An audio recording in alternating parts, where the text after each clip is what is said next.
Good morning and welcome. My name is John Krangle. I'm the proud principal at Hamburg High School. It is my honor and a true sincere pleasure to welcome and introduce Hamburg's own, our own distinguished and Hall of Fame alum, class of 1976 graduate, the first woman elected to the highest office in the state, the 57th governor of the great state of New York, Governor Kathy Hochul.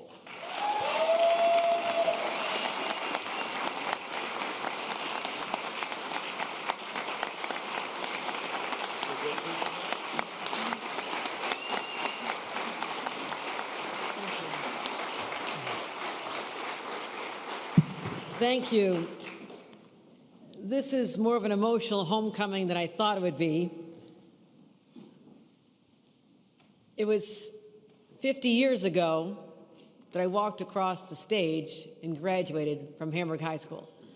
I have been a lifelong bulldog ever since then, and so often the memories of what I learned here and the people who touched my life and the values that I learned as a student here have really helped me get through some of the challenges I've seen as I've moved from public life, from a town board member just down the road to the county clerk, member of Congress, lieutenant governor, and now the governor.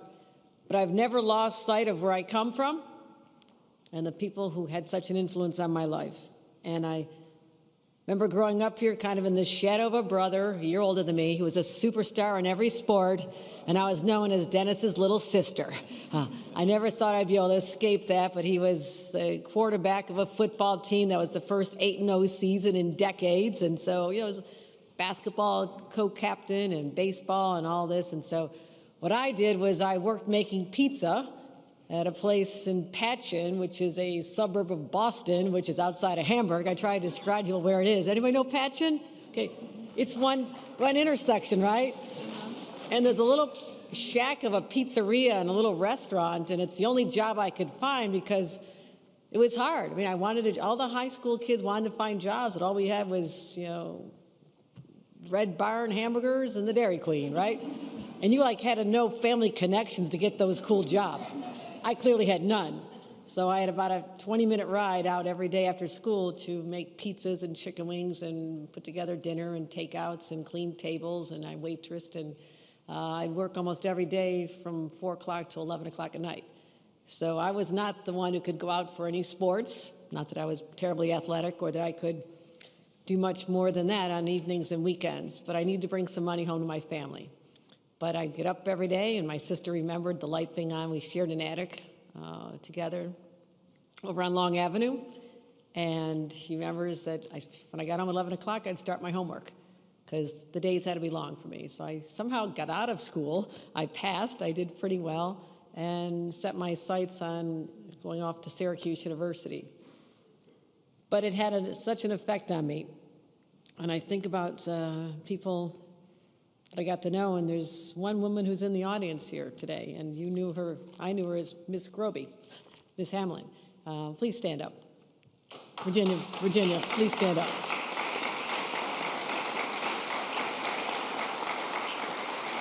She taught English, she taught me different courses, and there's one even on death and dying, which was kind of a harsh topic at the time, but she continues to find ways to help teenagers deal with the stresses of life.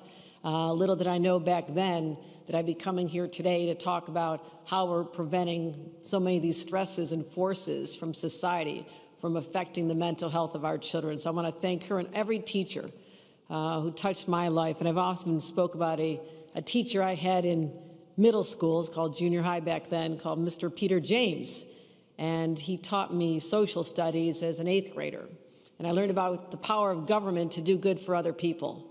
And that is a story I carried with me for my entire career as I tried to set forth a path that lifted up my teachings as a Western New Yorker and my teachings at St. Peter and Paul Church and my values from my parents, but that teacher showed me the path to a career to affect the lives of others. So I go past these buildings, the junior high, the middle school, the high school, and I'm just, thank God I had the benefit of an outstanding Hamburg School District education. I want to thank everyone involved in this system, and all the students and the parents and the teachers, school board members, the elected officials. And your principal, Johnny Krangle, I've known since he was a very, very young man. His father, his parents, and I know why he is the way he is. He had a good upbringing as well. We don't take that for granted.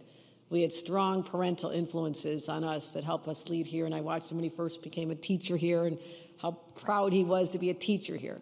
And probably never sought his sights on this role, but I've been watching you closely. So can we give a round of applause to our incredible preacher, our principal, Johnny Krangle. And I just got to give a message to the students. It's okay if you don't know what's going to happen next, because I never thought I'd be governor. Just be open to any of the possibilities and just dream as big as you can, because it can actually happen, and I am living proof of that. My career goal was to, when I talked to Mr. James about what I wanted to do, I wanted to be a staffer to a senator someday. Never dreamed that, because women were not running for a local office, right? This is not something you did. Very few role models. And so to be a staffer, and I ended up doing that in my late 20s for Senator Daniel Patrick Moynihan on Capitol Hill in Washington. I had achieved my career goals in my 20s, so I was done. This is pretty good. But I was holding myself back. And I don't want any of our students to ever hold yourself back, because that's the only thing that can stand in your way. You got to believe in yourself if you want other people to believe in you. And I learned that along the way. And I want to thank all the elected leaders who are here today. We have our county executive and our majority leader from the Assembly, and my partners in state government, the Assembly and the Senate. And I'm so grateful for those individuals who are recognized, for them stepping up and being willing to put your name on the ballot. It is a tough, tough time. I thank every one of you. And my commissioners, Mark Schroeder, a big job running the DMV statewide, something I used to do locally. And it's come time for your driver's license, or if you lose it, give me your cell phone, Mark. Doing a great job from South Buffalo. Commissioner Tim Hogues, our Commissioner of Civil Service. So you want that job in state government, give them your cell phone as well, because he's in charge of all the jobs we have as well. And our OMH Deputy Commissioner, Robert Moon. So I'm surrounded by talented people, and that's my job. I find the best and the brightest, and they make me look good every day. But let's talk about why we're here today. 2025 was a big year for New York's students and children. What we wanted to do is make sure that New York was always nation leading. That's one thing I know about New York. We are an exceptional state, and we can never give up on our belief in exceptionalism. It defines us who we are. We've always overcome the most extraordinary challenges, back to the Great Depression, and now we had to get through some recessions and COVID and inflation, and I'll just say Washington. We've had to overcome a lot.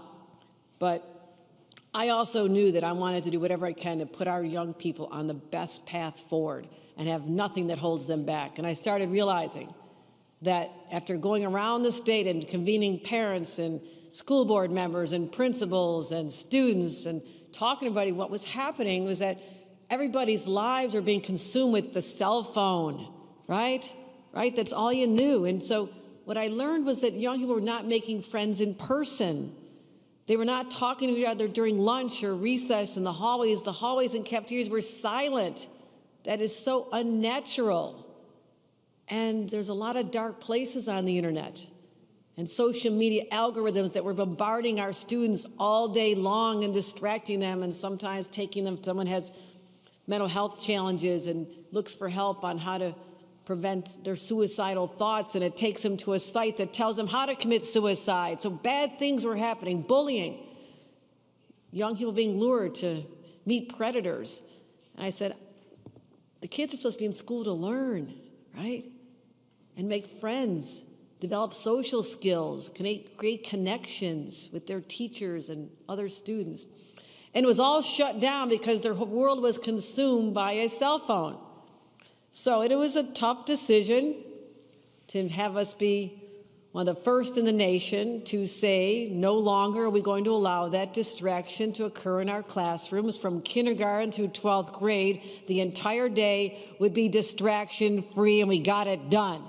And I think we are benefiting from this. Never could I have imagined in such a short time, after a lot of people telling me, no, don't go there, You don't want to take on the fights with all those important actors. I didn't care because I knew what was most important were the students and their mental health and their well-being. And so we took on the fight, we got it done, launched it this September. And literally within weeks, principals, parents, teachers reported something quite extraordinary. Our kids are talking to each other. They're listening to the teachers. They're more engaged.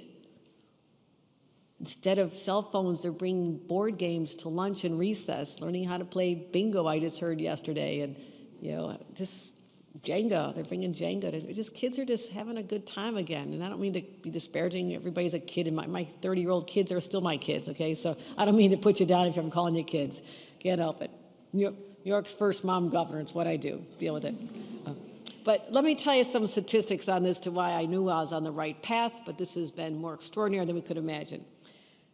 We had over 300 educators surveyed. 92% reported a smooth transition despite what they expected, right? They expected there to be everybody trying to break the rules and protests and all these other things that could have happened, but it happened smoothly. 83% of better classroom atmospheres and student engagement. 83% reported that in just a few months.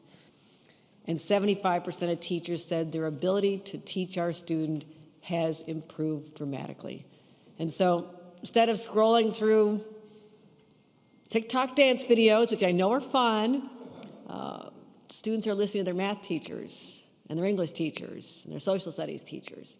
So I am telling you right now, after this, we continue to purge the students from the influence they had, and they can just start learning fresh.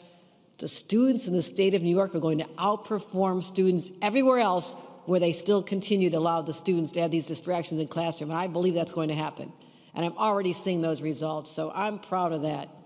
But that also took us to a place where I realized there's a lot more going on. A lot more is happening.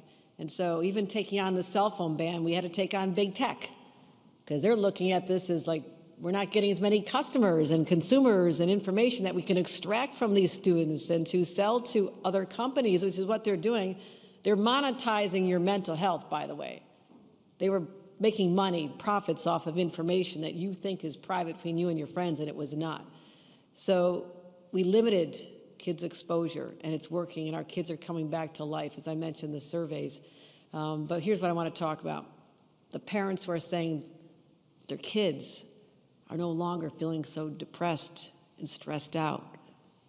And the students themselves, students are saying, one told me, I have my first friend in person. This is a middle school student. I never had a friend in person. And how amazing that felt. Someone to talk to during lunch, and make plans after school, and to hang out with, maybe out, on the schoolyard. I know all the places you hang out. I was there. So the students are feeling less stress. And we've also focused a lot on mental health, because the pandemic took a lot. And I want to say to any adult who feels like that's in the rearview mirror, it's not for our students. The students who are in first grade, third grade, fourth grade, fifth grade, when they had their lives turned upside down and no one could tell them that the next day was ever going to feel normal again, and they spiraled. We didn't have the mechanism in place to help those students at the time, and they still are feeling the effects of it. Young adults are feeling the effects of it. We have to understand that something has to be done to get back to something that is pre-pandemic normal, whatever that looks like anymore. So we've invested over $2 billion in state money focused on mental health. Nobody else ever put that level of commitment. That's all goes toward our behavioral health system. Expanding youth mental health services, investing in suicide prevention, school-based mental health clinics are so important to me, because how many parents have time to go make an appointment with somebody and then pull the student out of school, and then there's a cancellation, and if your student's counting on that, there's kind of a spiraling until you can get back on the schedule again. It's too much for parents who are trying to do what they can to help their students, their children. And we had also had peer-to-peer counseling, because I know this. Who are young people going to listen to more than anybody? Each other. They trust each other. And that's why I'm going to get to a proposal, which is going to be really important as well. So we did something I mentioned earlier. We stood up to the social media giants, and we banned toxic social media algorithms, being able to bombard our kids. They can't do it anymore. They're not allowed to send notifications from midnight till 6 in the morning, because guess what? They need their sleep. And making it clear they can never sell our children's personal information for profit. So we did all that in the last year. We also mandated Surgeon General type warnings on social media platforms, so parents and young people understand the real risk. It's like on a cigarette package, those scary looking warnings. It says this is detrimental to your health. And so I want people to be paying attention. And I know that these wins are making a difference, but I also know that technology and a lot of bad actors are going to try to keep finding other ways to get around what we're doing. That's exactly what's happened. That's why we're taking more steps here today. One of the very first announcements that I'm going to be packaging together in my State of the State for 2026, which we're announcing next week. But I wanted to come to my hometown, to my school, and talk about students here first. So I will not rest until I know our students are safe, healthy, and happy, because we still have lurking in the shadows of the internet, these predators, these scammers, these criminals, and they're now using chat features on our kids' favorite games, okay? Kids don't have to go very far. They're finding you on the games that you go to. They're luring them into dangerous situations where they can be radicalized or groomed or even assaulted. And they're not safe. They're not the fun place that they're advertised to be, and parents don't know this intuitively. It sounds like a kid's game. Why wouldn't you trust that? I'm just telling you, you can't. You just can't. In California, we had a 10-year-old girl who was groomed and sexually assaulted after chatting with a predator on multiple online gaming platforms. Doesn't that sound safe? Just a gaming? It's a game. But they know where the kids are going, and they're following them there. Other students have been relentlessly bullied and battled into games that simulate sex or reenact school shootings. I mean, horrible, horrible things. And even in certain games, there's features that entice kids to gamble their parents' money. And I don't even know if parents know this is going on. They know your credit card number. It's being used. How is that possible?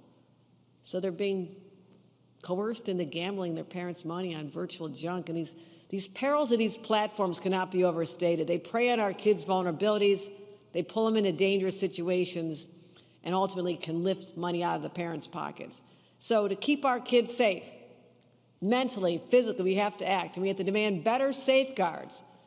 That's why, in partnership with the Assembly, the Senate, Senator Gennardis, Assemblymember Rosick, and State Attorney General Tish James, I'm zeroing in on protecting our students in new ways online and giving them the mental health supports they need. So right now, if parents want to be responsible, and the ones who are in the audience are like, holy, I didn't know this was going on, I'm going to go home and check this out. You literally have to go into your child's phone and tablets and devices and know how to go to maybe one of 10 or 15 gaming platforms and messaging platforms, find the right privacy features, and you have to dismantle them and hope that your child doesn't turn them back on. That's all you have right now, parents. That's it. That's the only way you have available to protect your kids. Under our proposals, we're removing that burden from parents and placing the responsibility where it belongs, on the shoulders of the app companies and the platforms themselves. We will have first in the nation age assurance standards under our Safe for Kids Act, and we're going to require social media companies and messaging and gaming companies to automatically default to those privacy settings at the highest levels for anyone under the age of 18. Think about that. Parents, you won't have to worry about it. Your kids will not be exposed to this anymore. And that means blocking would-be predators from being able to find and message your kids, because that's going on. And parents will have approval with anyone who can connect with young people under the age of 13 and disable location sharing. They also know where your kids are, so virtual threats cannot turn into real-life harm. And second, we're going to disable certain AI companion features. You've heard about these, right? Something that sounds so innocent has now turned so sinister in many cases. So we're disabling those AI companion features for young people under the age of 18 across social media platforms. That's one less thing you have to worry about. Because these friends are designed to keep your kids glued to the screens at all costs. And some target children in the most vulnerable moments, even encouraging self-harm. I mean, that's sick. That's beyond the pale. So we're doing those areas where we're disabling this, helping parents, but also we're building on our historic investments in mental health by expanding our teen mental health first aid training. And we're having that available for high school sophomores across the state. Because again, teenagers confide in each other, but they don't always know how to help their friend, right? What do you say? You're not trained. You're just going by your gut instinct. Wouldn't you feel better if you had a friend that was reaching out for help and you actually had some skills, you had some training, you understood what to do? You could be that person that saves them from committing self-harm, hurting themselves, or just dropping out of society and just becoming a recluse like many students do. We can't have that happen. A friend can help another friend in a powerful, profound way. So we're going to be training to equip students with the skills to support each other and identify the signs of distress, what the indicators are, and encourage them to seek help from adults. And that also means we have to have training for school staff to ensure that they have the skills to do this training of the students. And so that's exactly what we're doing. We've already certified 5,000 teens and 3,000 adults in this program already. But now I want to expand it. That was our pilot. I want this to go big. I want it to go everywhere. And I want this to be a full commitment from every school. And I'm proud that Hamburg High School has already been an independent leader in this space, implementing their own training program for students and teachers alike. So thank you, Hamburg, for stepping up. But there's no greater cause than fighting for the safety and well-being of our students. And we're changing the fact that our young people have been left vulnerable and unmoored for so many days and nights of loneliness and just reaching out to this device, and it's taken them to a very, very bad place.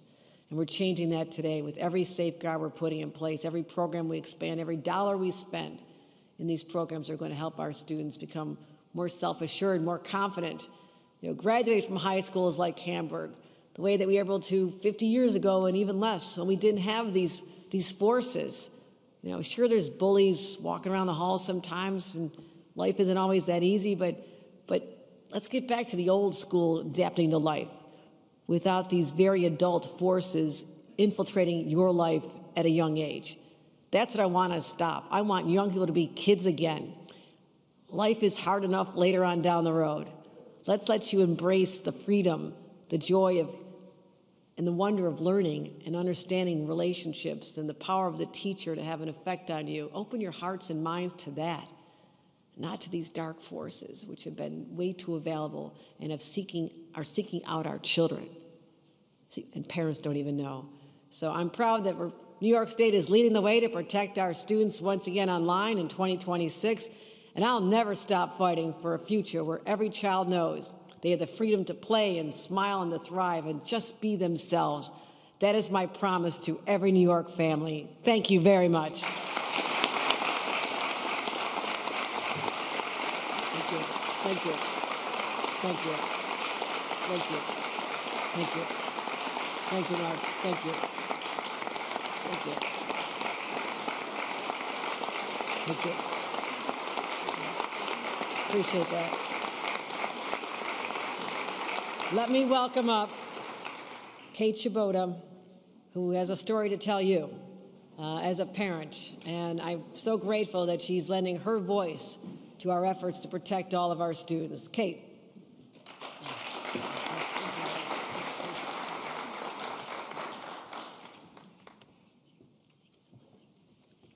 Good afternoon.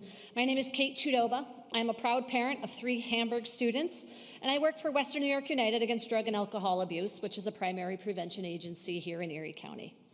And I want to thank Principal Krangel, the Hamburg schools, and Governor Hochul for putting our students first. Social media addiction is real. It is negatively impacting the mental health, the learning, and the development of our children. The actions the governor has taken are important first steps. Keeping smartphones off for the entire school day is already making a difference. Our children are more focused in class, engaging in face-to-face with their peers, and building critical social and communication skills. As a mom, we want our children to grow up as kids, not scrolling, not comparing, or feeling pressured to the addictive social media feeds designed to keep them hooked. We're facing a mental health crisis among our children, and doing nothing about it is not an option. So I'm thrilled that today's announcement will help more students receive mental health first aid training in order to support their peers. Restricting addictive social media and creating healthy boundaries during the school day protects our kids and supports their success. These policies are about learning, connection, and well-being, not punishment, as some may see. Thank you, Governor Hochul, for taking a bold action to protect our kids. Our kids deserve classrooms and a world that supports their growth, their mental health, and their future. Now, I'll let some young people speak on these issues too. I'll turn it over now to Joseph Hill, who is a student here at Hamburg High School. Thank you very much.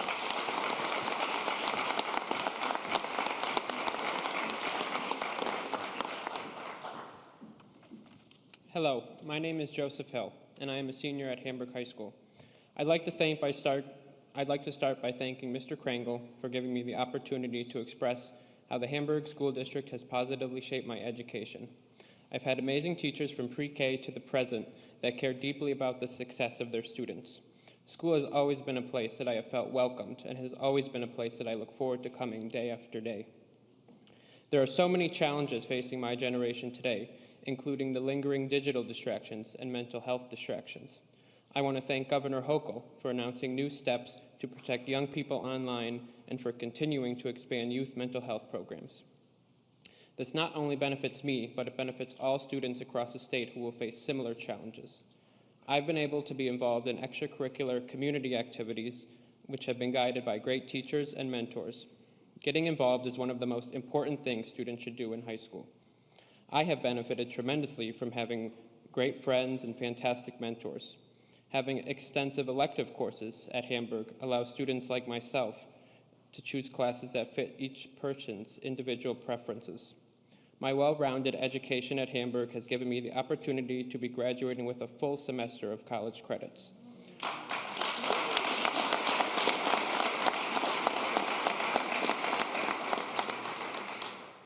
I've loved my time at Hamburg as I've made lasting memories thanks to great friends, teachers, and experiences. A final thank you to Governor Hochul for continuing to fight for all students. I'm now going to turn it over and introduce Chantrice Alexander to speak. Thank you.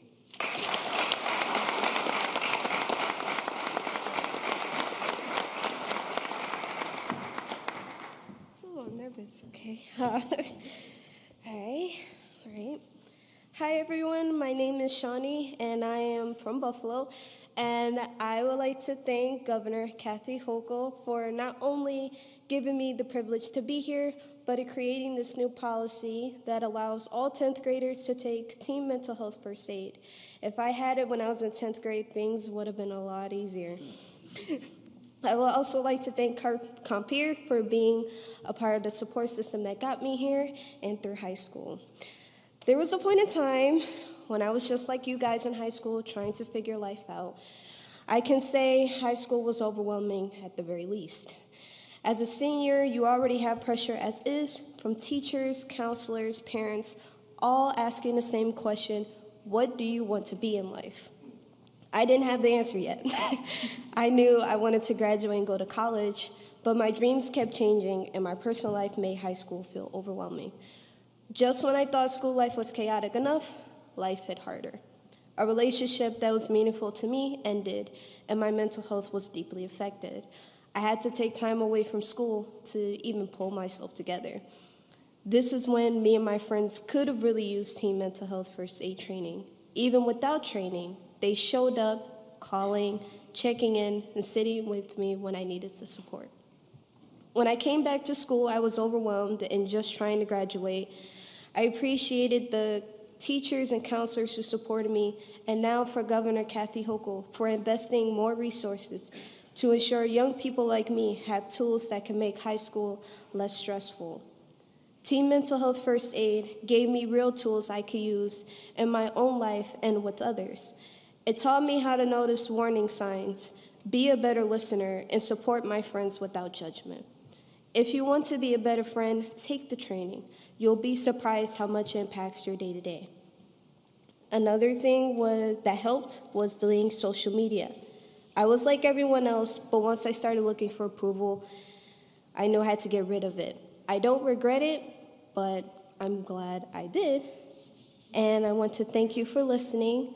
I want to thank you, New York State. I want to thank Governor Kathy Hochul and Compeer for continued commitment to youth and young adult mental health. Your efforts do not go unnoticed. Thank you.